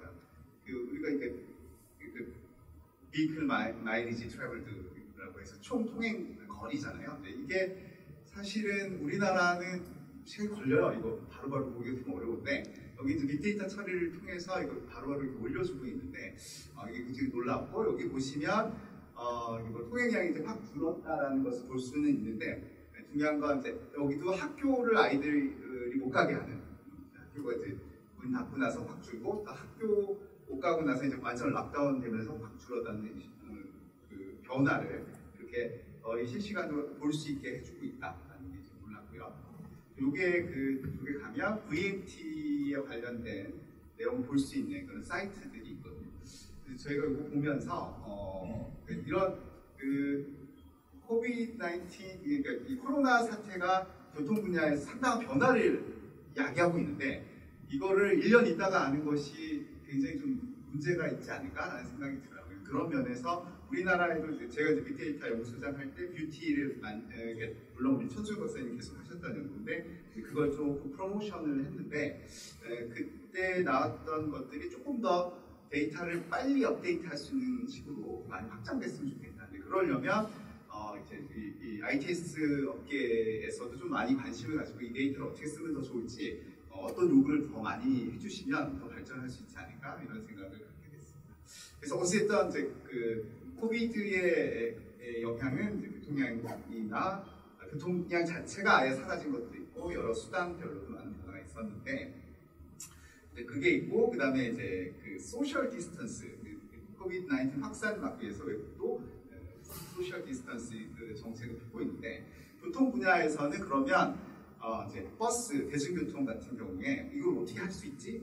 우리는 마스크를 애초부터 쓰고 대중교통을 다 이용했지만 유럽에서는 그렇지 않았으니까 처음에, 지금은 다 하고 있지만, 그래서 이제 그 버스를 이용할 때 어떻게 할 수 있지? 이 원래 캐파시티가 48명을 승객을 태울 수 있었던 버스가 뭐 1m 거리 두기를 하면 어떻고 1.5m 거리 두기를 하면 어떤지를 봤을 때 어찌됐든 11명밖에 못 태우는 상황으로 이제 바뀐다. 이런 상황에서는 이제 그 수익성에 상당한 변화가 생긴다는 거고, 아까 황 교수님 말씀하셨다시피 이 버스 오퍼레이터들이 혁신하지 않으면 안 되는 그런 상황이 됐고요. 어찌 보면 다 리무진 버스로 이제 바뀌어야 된다는 얘기입니다. 막 빽빽하게 버스 타는 상황은 이루어질 수 없다. 그러자면 비싼 버스로 바뀌어야 한다는 거예요. 근데 소셜 디스턴스가 이제 대중교통에서만 중요하냐? 그렇지 않고 이 도시 안에서도 굉장히 좀 중요해요. 특히나 보행과 관련된 측면에서 유럽의 도시들이 굉장히 좀 오래됐잖아요. 뭐 뉴욕도 유럽을 따라서 졌기 때문에 좁은 도로들이 꽤 많은데, 이 GIS 쪽은 또 굉장히 좀 부지런하게 움직이는 분들이 많은데, 이렇게 그 보도폭이 2m 이상 나와서 충분히 소셜 디스턴스를 할 수 있는 공간과 그렇지 않은 공간을 이미 이렇게 정리를 했더라고요. 뉴욕 같은 경우에는 빨간 데가 2m가 안 나오는데요. 그런데 제법 있고요. 녹색은 잘 나오고 노란색은 약간 부족한데, 뉴욕은 파리는 더 많습니다. 파리는 훨씬 더 많고, 제가 생각해 바르셀로나의 구도시는 거의 빨간색일 것 같아요. 근데 우리나라 도시도 사실은 그런데 어떠냐 보면 우리가 보도가 없는 도로 자체가 이제 많습니다. 황 원장님 이제 코치에 계실 때 이제 그런 쪽에서 관심 많이 가지셨었는데, 이런 부분을 계속 방치할 거냐라는 것이 또 한번 우리한테 던져진 숙제가 아닌가 싶습니다. 주택가 이면도로나 상업지에서의 부차 혼용도로에 보도가 없는 부분을 그냥 둘 수는 없는 상황이지 않을까라는 어떤 숙제를 저희한테 던져주는 것 같고요. 사실 이게 제일 중요한데요. 오늘 발표에서 코로나 레인이라는 표현을 썼더라고요.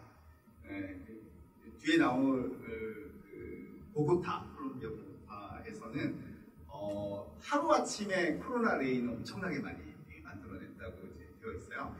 그게 뭐냐면 그 차량 통행으로 사람들이 워낙 많이 몰릴 수도 있고, 물론 이제 그 남미 같은 경우에는 수준이 높아서 차량을 운전하는 비율이 아주 높지 않을 수도 있겠으나, 어쨌든 대중교통을 원활하게 공급하기 어려운 상황, 왜냐하면 이제 감염이 크니까, 그런 상황에서 이 도로 공간을 차한테 그대로 주는 것보다는 여기 보이듯이 이제 워킹, 사이클링, 그다음에 LIT가 이제 PM입니다. 여기서 LIT라는 표현을 쓰더라고요. Light Individual Transport라는. 그래서 그 도로 공간을 재할당하자. 이제 보도의 폭은 2m에서 4m로 넓히고 자전거 도로 폭을 1.8에서 2.5로 넓히고 차로 폭은 3m에서 2.6으로 완전히 최소화시키는 그런 식의 그 가로세 할당을 하고 속도 자체도 차량의 속도를 30km/h로 낮추죠. 왜냐하면 이제 이거 고속으로 가면 혹시라도 여기 PM이나 자전거하고 충돌 사고 우려가 있으니까 이런 식의 그 도로 공간 재편과 운영 방식의 변화 이것을 제안하고 실제로 이렇게 하고 있다고 합니다. 이제 세부적으로 도로가 어떻게 바뀌고 있는지 여러 도로 사례를 보겠는데요. 오클랜드, 샌프란시스코 옆에 있는 도시 잘 알고 계신 미국의 도시인데 전 사실은 이제 이걸 미국이 이렇게 막 치고 간다는 사실에 굉장히 놀랐고요. 오클랜드가 나왔지만 샌프란시스코도 거의 이와 유사하게 하고 있는 걸로 알려져 있습니다. 아까 교수님 말씀하셨듯이 뉴욕도 그렇게 하고 있고요. 슬로우 스트리트라는 이름을 붙였어요. 75마일 연장을 지금 만들었다고 하는데 이제 쉐어 스페이스라고 해서 공유 공간이에요. 그러니까 차하고 사람하고 자전거하고 PM하고 같이 섞여서 가되 교통 약자에게 통행 우선권을 더 주는 그런 식의 이제 도로 공간 운영 방식이고요. 그다음에 이제 그 자전거 전용 도로 같은 것들을 빨리 만들기 위해서 이렇게 그냥 룰버콘을 세워서 만들기 합니다. 그런 도로를 이미 이렇게 많이 지정을 했고 또 차는 아예 못 들어가게 하는 그런 공간, 도로 구간도 많이 이미 만들었다고 합니다. 코로나의 영향이었고 제일 좀 광범위하게 치고 나간 데는 이제 파리인데요. 일드 프랑스가 파리 주변의 이제 수도권이라고 보시면 되는데 이제 650km의 자전거 도로를 이왕에 이참에 만들겠다라고 선언을 해버렸고요. 이미 5월 11일 날 공사 시작했고 파스트 트랙이에요. 그러니까 이거 빨리 짓겠다. 그래서 그 대중교통을 굳이 이용하지 않더라도 자전거로 충분히 통행할 수 있는 여건을 조성하겠다는 거고 이제 돈도 이만큼 취했고 그렇다고 아주 멋진 것을 짓기보다는 이렇게 차 공간 분리하는 정도만으로도 만들겠다. 이 얘기는 차로를 일정 정도 다 줄여서 자전거와 PM에 주겠다는 그런 전략입니다. 그 다음에 밀라노, 이태리 여기 자전거 보조금도 주고 있는 걸로 교수님 말씀하셨지만 이렇게 얘기를 했는데 여기 이름은 이머전시 레인이라고 해서 비상 차로죠. 비상 차로는 자전거하고 PM을 위한 차로라고 보시면 되고 여기도 그 차량의 제한 속도를 지금 저희 나라도 안전속도 30 하고 있는데 이 30의 구역을 이전에는 이렇게 시내구만 있었다 그러면 빨간색으로 더 훨씬 더 밀라노 방역 차원에서 30 지역을 늘린다. 이 얘기는 차보다 자전거나 PM에 더 우선권을 주는 것을 바꾼다. 도시구도로는 더 이상 차의 전율일 수 없다라는 게 이 코비드 이후에 유럽이나 미국의 주요 도시에서의 변화다 이렇게 보시면 될 것 같습니다. 그 보행대 전용 공간도 더 늘릴 예정이고요. 그다음에 브뤼셀 같은 경우도 보행과 자전거와 킥보드, 스쿠터와 관련된 우선권을 더 주는 그런 노력들을 하고 있고요. 여기는 제한 속도를 30보다 더 낮춰서 20으로 올려가고 있습니다. 그 보고타가 제일 놀라운데 여기가 그러니까 기존에 550km의 자전거 도로가 있었고요. 이것이 이제 그냥 한 축이 아니라 네트워크로 연결되는 게 굉장히 좀 중요해요. 여기 지금 진한 빨강은 이게 새롭게 좀 만들어진 112km의 그런 도로라고 보시면 될 것 같고요. 이 연한 빨강이 있는데 이거는 이미 있던 자전거 도로 네트워크가 이미 굉장히 잘 갖춰져 있는 도시였는데 이 승용차 이용보다는 이런 LRT, PM 이용이 혹은 자전거 이용이 높아질 것으로 보여지고 그리고 대중교통 이용이 어쩔 수 없이 제한되고 그 공급도 줄어드는 상황이었기 때문에 하루아침에 이런 도로들을 만들었다는 게 굉장히 좀 놀라운 사실입니다. 그 다음에 또 변화가 이거는 사실은 뭐 우리랑 큰 상관은 없는데 참고는 할 만한데요. 아웃도어 다이닝이 가로의 역할 중에 굉장히 좀 중요할 수 있다는 얘기를 하고 실제로 여기 보시면 이거는 동유럽의 도시인 것 같은데 이런 사례가 있고요. 그러니까 파리를 예를 들면 파리 도시가 식당이 아니잖아요. 거기에 사회적 거리를 두기는 굉장히 어려우니까 그러면 앞에 도로를 식당으로 쓸 수 있게 해주겠다. 실제로 그렇게 하고 있고요. 이제 이런 사례들이 있는데 그거는 낙토라고 제가 미국의 교통 시티 트랜스포트 오피셜의 어소시에이션인데요. 거기서 글로벌 스트리트 디자인 가이드라인이라고 보행 중심의 가이드라인에 대해서 굉장히 좋아하고 초청해서 얘기 많이 들었는데 그쪽에서 이제 여기도 팬데믹 이후에 리스판스를 바로 냈어요. 굉장히 빠르더라고요. 좀 창피한 생각도 들었는데 어쨌든 여기에서 이런 가로가 이제 앞서 말씀드렸다시피 자전거나 PM을 위한 공간으로 탈바꿈되어야 한다는 당연히 들어갔고요. 그건 애초부터 이쪽에서 얘기했던 거고 이런 다이닝 공간으로도 되어야 한다는 얘기를 제시를 해서 참고로 만들어봤습니다. 그 다음에 이제 영국의 뉴카슬 같은 경우에 이제 이건 가로의 역사를 우리가 다시 한번 보자는 의미에서 제가 갖고 왔는데요. 여기 그 그레이 스트리트라는 곳이 중심축인 것 같은데요. 여기 이렇게 막 컬럼 큰 것도 있고요.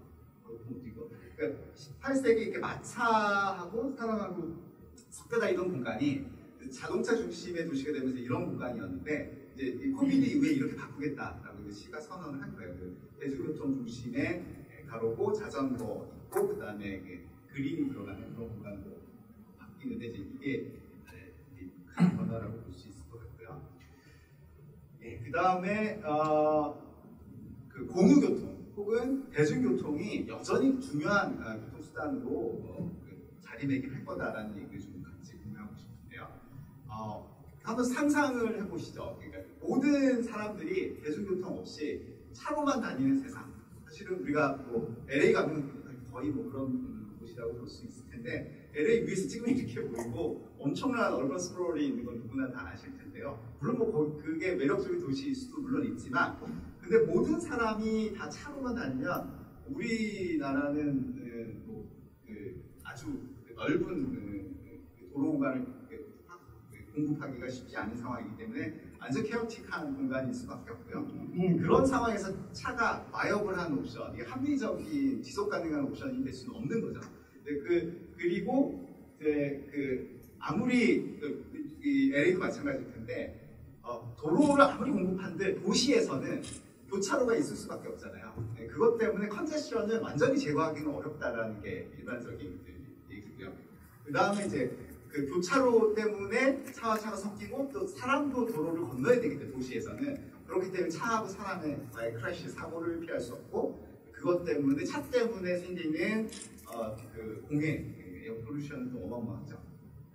그리고 차 중심으로 도시를 만들려면 어쩔 수 없이 차를 위해서 공간을 떼어줘야 되는데 주행과 관련해서는 140제곱미터, 50km, 시속 50km 가정했을 때 그다음 파킹과 관련해서 20제곱미터 이런 식의 공간들을 차 한 대당 줘야 된다는 거고요.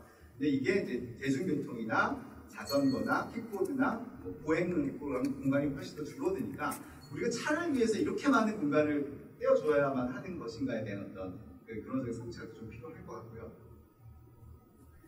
그 다음에 차로만 굳이 도시를 만들 필요가 없는 이유 중에 하나는 뭐 전통적으로 저를 잘 알지만 단거리 통행은 굳이 차를 가지 않아도 충분히 소화할 수 있는데 미국의 NHTS 조사에 의하면 45%의 통행이 1마일에서 2마일이에요. 이런 통행은 굳이 차를 가져가기보다는 걷거나 자전거, 킥보드 이용하면 충분한 것이고 2에서 5마일이 23%인데 이거는 뭐 대중교통 포함 다양한 수단이 가능하죠. 꼭 차여야만 하느냐라는 것에 대한 질문을 던질 수 있고 그래서 차가 아니더라도 우리가 도시에서 충분히 단거리 통행을 소화할 수 있다면 차 중심의 도시 개발, 그다음에 도로 운영 이런 것이 합리적인지에 대해서 다시 한번 생각해 볼 필요가 있다는 얘기고요. 그래서 제 생각에도 도시에서는 대중교통이 이제 백본의 교통의 운송 수단으로서 가장 중심축으로 계속해서 코비드-19 이후에도 역할을 할 것이다라고 보여지고 특히나 장거리 통행을 고속으로 처리할 때는 대중교통의 역할을 분명히 해줘야 된다는 거고 그런 면에서 GTX 램버스나 슈퍼 BRT 이런 건 의미 있는 작업인 것 같고요. 그 다음에 기존의 지하철이나 버스가 트렁크 루트로서 역할을 하고 마일버스 같은 게 피더 서비스로 계속 그런 식의 운영은 될 것으로 보여지는데, 다만 중요한 거는 대중교통 수요가 상당히 줄어들 거다라는 그런 예측이 가능하죠. 그러니까 집에 럭다운된 집에 있어야 되는 거고, 그다음에 저도 경험했지만 재택근무 하루 가고 하루 집에서 일하고 이래도 사실은 크게 문제가 없더라고요. 저는 회사 안 가면 큰일 나는 줄 알고 여태까지 살았었는데 하나 안 가도 일에 크게 문제 생기지 않아서 그리고 달리 생각하게 됐고, 텔레컨퍼런스 줌을 이렇게 많이 쓸 줄 몰랐는데 저도 한 달 사이에 한 4-5번을 줌으로 국제회의 다 하고 사람들 우리 안에서 하고 이렇게 하는데, 이런 것은 분명히 통행수 자체를 상당히 줄일 것이다 라는 거고요. 이 ITF 보고서에서는 그래서 텔리워킹이 30%가 모든 근무 통행의 30% 대체한다고 했을 때 대중교통이 런던의 경우에 980만 통행에서 690만 통행으로 바뀐다. 그다음에 사람들이 이제 통행을 포기한 것까지 감안해서 또 50%가 줄어든다면 수요가 상당히 이제 줄어들 거라는 거죠. 이런 부분이 있는데 여전히 숫자가 높기 때문에 이거를 승용차 통행으로 전환했을 때는 이제 문제가 되고 대중교통 개선이 필요하다는 얘기고요. 그런데 이제 이슈는 한번 생각해 봐야 될 게, 대중교통이 수요가 지금 우리나라도 마찬가지로 회사 망하게 생겼다라고 아우성인데, 이런 부분은 그럼 문을 닫게 그냥 놔둬야 되느냐, 아니면 정부가 보조금을 줘서 계속 살려야 되느냐에 대한 이슈가 있을 것 같고, 그 다음에 수요가 준 만큼 버스 안에서의 이노베이션, 기술을 통한 이노베이션이 됐던 어떤 혁신이 좀 필요한 거, 경쟁을 일으켜야 될 것 같고, 아마 그 중에 하나가 로우 코스트 서비스로서의 승차 공유 서비스가 대중교통을 대체하거나 대중교통을 그런 쪽으로 발전시키는 것이 자연스럽게 들어올 수도 있지 않겠느냐라는 예측을 좀 해볼 수 있을 것 같습니다. 그래서 제가 사실 이거 공식적인 자료가 아닌데 제가 숫자를 완전 뺐기 때문에 큰 문제는 없을 것 같은데, 이거 우리나라는 이 통행량 변화 자료를 실시간으로 얻기가 어렵잖아요. 스마트 카드 데이터도 좀 어려운데, 다행히 제가 보고 있어서 살짝 부한 자료를 그냥 이거 보여드리면, 1월에 평소에 비해서 쭉 버스와 지하철의 수요가 쭉 감소하는데, 아마 5주차 확 떨어질 때가 아마 이게 대구에서 이제 크게 유행할 때인 것 같고요. 그 다음에 이제 서서히 증가를 하는데, 이슈는 현재 보면 노멀 유세 80%까지는 이제 최근에 따라온 것 같아요. 따라온 것 같은데 20%는 채워지지 않는 분위기예요. 그 얘기는 통행을 포기한 계층이 분명히 있다. 아마 이게 고령층의 가능성이 좀 큰 것 같은데, 그런 부분이 차로 전환이 됐던 아니면 통행을 포기했던 그런 수요가 있다는 걸 한번 가늠해 볼 필요가 있다는 생각이 들고요.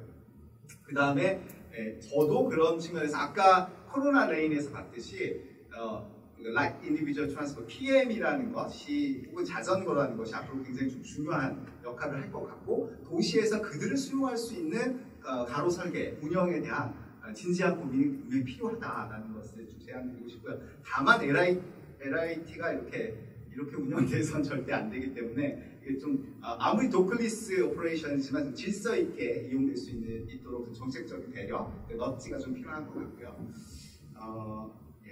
이거는 설계적인 측면에서 도시구도 설계에서 굉장히 좀 신경을 써야 할 영역인데, 저도 LIT의 이용량이 어떻게 변화하는지를 한번 이쪽 협회에 의뢰했더니 다행히 주시더라고요. 그래서 좀 받아봤는데, 킥보드 경우에 굉장히 재밌습니다. 이게 처음에 코로나 때문에 2월 수치를 보면 12월에 비해서 확 줄었어요. 확까지는 아니고 꽤 줄었어요. 줄었는데 2월 이후에 오히려 엄청난 증가를 했다. 이 얘기는 코로나 때문에 통행 자체를 좀 줄여나간 측면이 있고, 그 다음에 킥보드도 좀 찝찝해서 안 썼던 것 같은데, 근데 대중교통 타는 것보다 이게 훨씬 낫다는 판단한 사람이 굉장히 늘어났다는 거죠. 이게 전 세계적인 그런 패턴이라는 걸 다시 한번 알려드리고 싶고, 언론 자료에 보면 자전거 구입이 로또 홈쇼핑의 경우에 54% 증가. 그 다음에 또 재미있는 게 외국 유럽에서 자전거 오더가 10배, 20배 정도 늘어났다는 거예요. 이런 변화는 자전거하고 PM이 얼마나 중요한 교통수단이 되는지를 다시 한번 알려주고요. 이제 거의 끝나갑니다.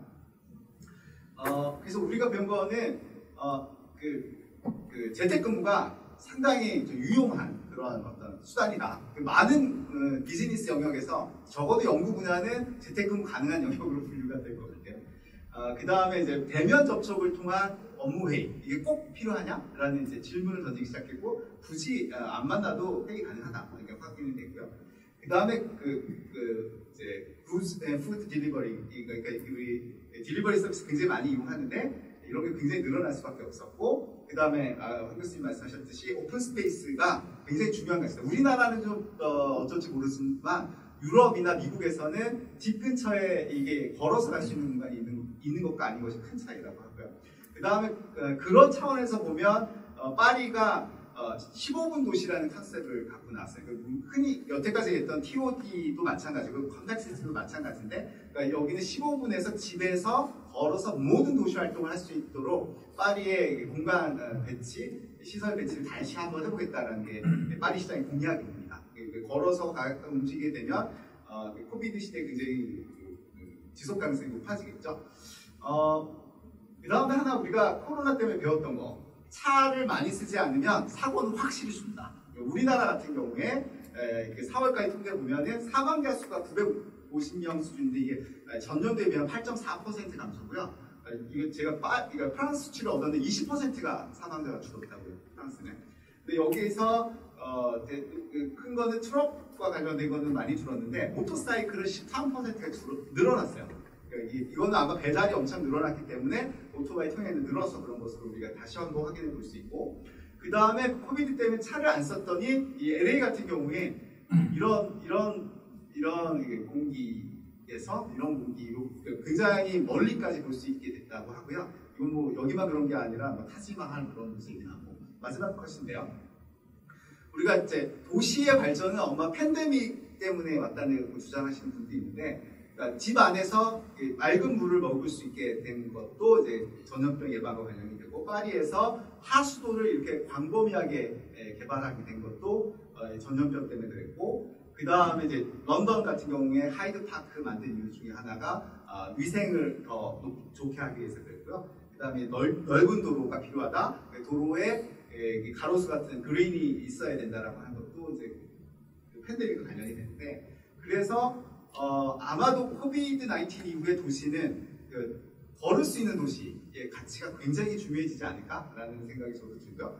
그리고 이제 보행과 자전거와 LIT라고 하는 그런 개인교통수단을 잘 이용할 수 있게끔 도로의 가로 공간 배치에 대한 변화가 꼭 필요한 시기라고 생각합니다. 이상입니다.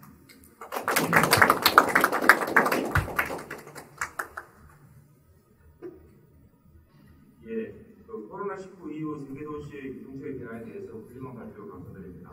다시 한번 큰 박수 부탁드립니다. 세 분의 전문가를 모시고 주제 발표를 들었고요. 장내 정리를 위해서 한 5분 정도 휴식을 취할